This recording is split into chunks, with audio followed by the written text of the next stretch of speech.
안녕하세요. 반갑습니다. 용효준 교수입니다. 사회복지사가 꼭 알아야 할 정신건강 기초교육, 흔한 정신건강 문제를 가진 사람을 이해하기라는 주제로 같이 공부하고자 합니다. 어떤 분들은 사회복지사가 꼭 정신건강에 대한 것까지 알아야 되느냐라고 말씀하시는 분들이 계시는데요. 여러분들은 어떻게 생각하시는지 모르겠네요.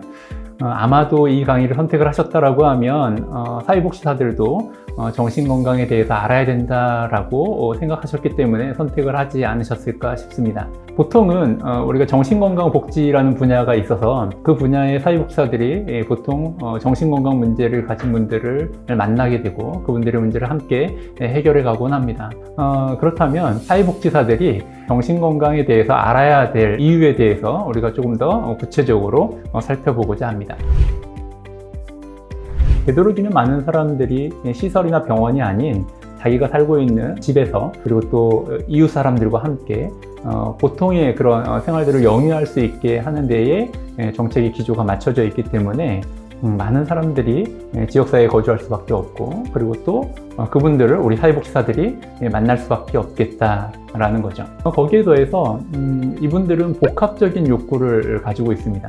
정신건강 문제를 가지고 있기 때문에 복합적인 욕구가 대두가 됐는지 아니면 복합적인 욕구가 충족되지 않은 것 때문에 이분들이 정신건강 문제를 갖게 됐는지 이 선후관계는 우리가 정확하게 알 수 없지만 이 둘이 굉장히 밀접한 관계가 있다는 게 분명하고요. 그러다 보니 우리가 사례관리의 대상이라고 하는 복합적인 욕구를 가지고 있는 분들이 대부분 정신건강 문제를 가지고 있는 것들을 우리가 흔히 볼 수 있다는 거죠. 그러다 보니까 사례관리를 담당하는 우리 사회복지사들은 정신건강 문제를 가지고 있는 분들을 당연히 자연스럽게 많이 만날 수밖에 없는 그런 상황이다라는 거죠.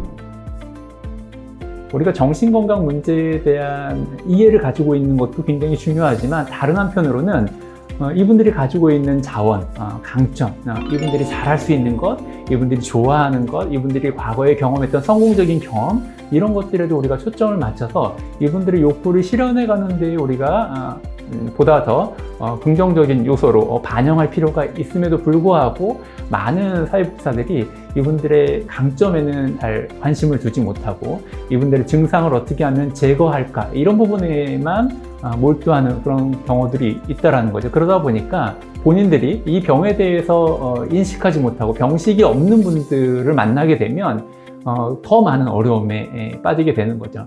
어떻게 하면 사회복지사는 이 병을 고칠까, 증상을 감소시킬까 여기에 초점을 맞추는 반면에 이분들은 거기에 별로 관심이 없는 거예요. 나는 치료받는 거 관심 없어. 나는 오히려 이런 게 중요해. 나는 이게 필요해 라고 우리한테 그런 것들을 요구하시는 분들이 많이 있다라는 겁니다. 조현병이라고 하는 이 명칭에 대해서 여러분들이 혹시 알고 계신지 모르겠어요.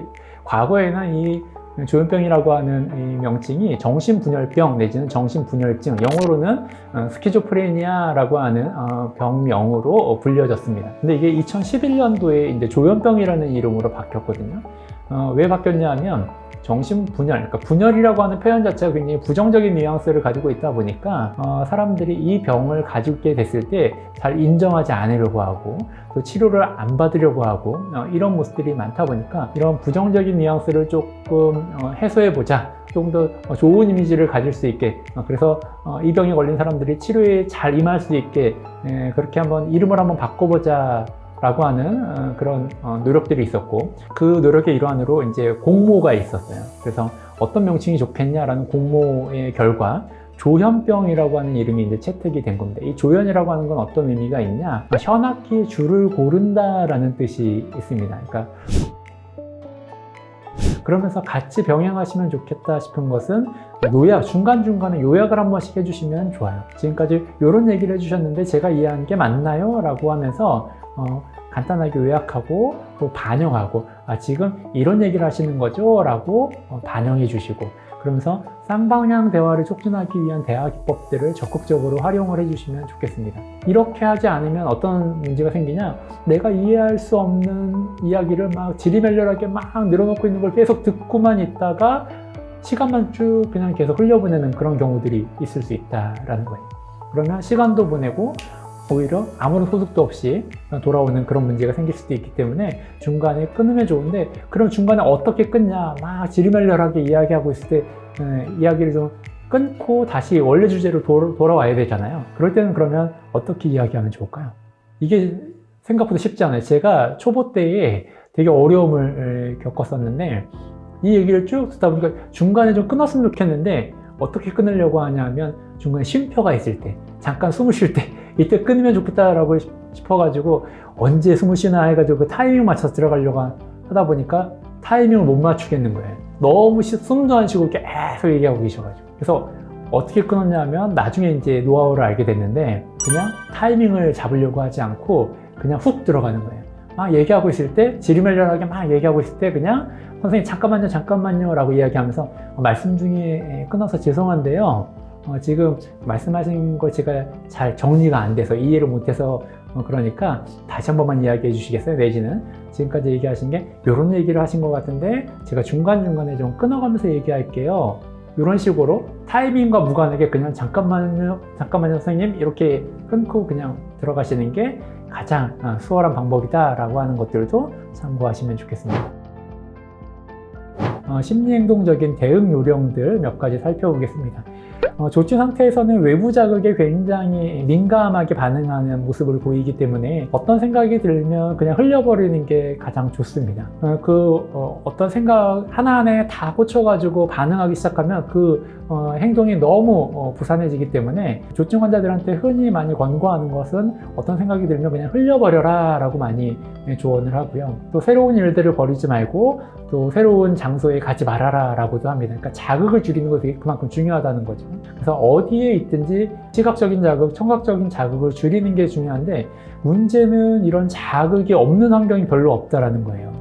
자극을 줄여주려면 어떤 제한된 환경이 필요한데 그러다 보니까 심각한 조증 상태에서는 오히려 그냥 차라리 입원하는 게 더 낫다라고들 많이들 이야기를 하는 거죠. 그 다음으로 충동적인 행동을 예방하는 거 굉장히 중요합니다. 무엇보다 자타의 위험, 조증 상태에서 자타의 위험이 굉장히 심각할 수 있어요.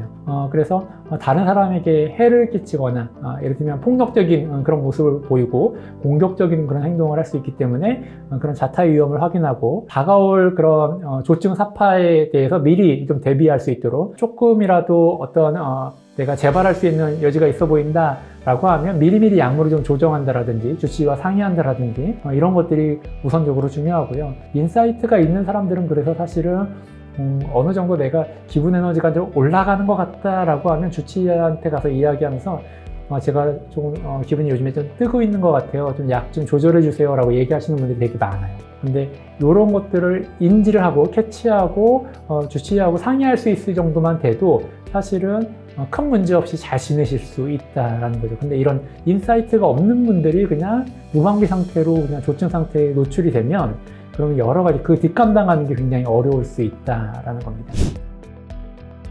여기서 제일 중요한 건 내가 삶에 대해서 어떤 희망을 가지고 있느냐, 어떤 삶에 대한 목표를 가지고 있느냐라는 거예요.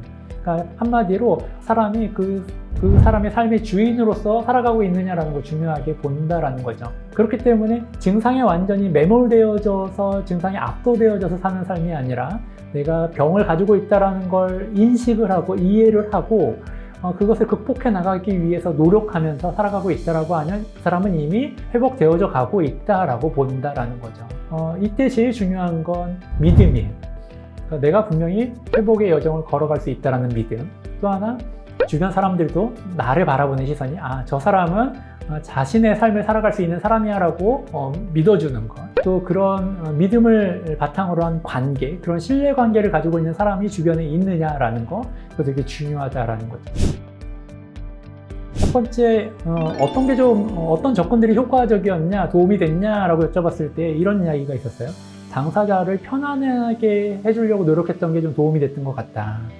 당사자분이 편하게 얘기할 수 있게 하려고 노력을 해서 당사자분들을 만날 때 톤을 좀 높여서 얘기하는 게 좀 도움이 됐고, 좀 밝은 분위기에서 상담이 이루어질 수 있게 하는 거, 또 자해나 자살 시도 같은 경우에는 처음에는 또 초면에 만났을 때 얘기 꺼내기 쉽지 않기 때문에 좀 편안한 분위기에서 그런 얘기를 꺼낼 수 있게 그렇게 많이 노력했다, 이런 것들이 도움이 됐다라고 하시는 분들도 있었고, 처음에 초기 개입을 할 때는 무조건 주 호소를 중심으로 했다. 어떤 문제에 초점을 맞추는 게 아니라 이분이 정말 원하는 게 뭐냐, 이분이 정말 불편해하는 게 뭐냐, 이분의 입장에서 정말 필요로 하는 것에 집중했다라는 거죠. 예를 들면 정기적으로 음식 지원을 하면서 살아갈 수 있을 만큼의 그런 지지 체계를 좀 잘 갖춰놓은 다음에 그 다음에 정신과적인 것들도 다루려고 하니까 그때는 협조가 잘 되더라 라는 그런 얘기도 해주셨고, 또 병식이 없고 자기 질환을 받아들이기 힘든 분들한테는 무조건적으로 병원 가라고 하면 절대 안 가기 때문에 오히려 내과 검진, 신체 질환에 대해서 오히려 신체 건강에 대해서 관심을 가지고 그 부분에 대해서 좀 도움을 드리면서 먼저 접근을 하면 나중에 정신건강 문제에도 오히려 편안하게 잘 받아들이시더라. 그러니까 결국은 주호소를 중심으로 접근을 해야 이 사람들이 내 편이구나 라는 생각이 들어서 오히려 마음을 활짝 연다. 처음부터 이 사람은 나를 환자 취급해, 이 사람은 나를 자꾸 병원에 보내려고만 해 라고 생각을 하면은 문을 확 닫아버릴 수 있는데, 이 사람은 나를 위해주는 사람이야, 내 편이야 라는 생각이 들면 나중에 정신병원에 가는 것도 오히려 더 협조적으로 나올 수 있다라는 거죠. 우선적으로 주호소를 중심으로 개입을 하는 게 좋겠다라는 얘기도 있었습니다. 어떤 전문가, 이분들보다 더 월등한, 우월한 그런 존재가 아니라 이분들의 삶을 같이 옆에서 동행해드리는 좋은 파트너로서 여러분들이 자리해 주시면 참 좋겠다라는 생각이 듭니다.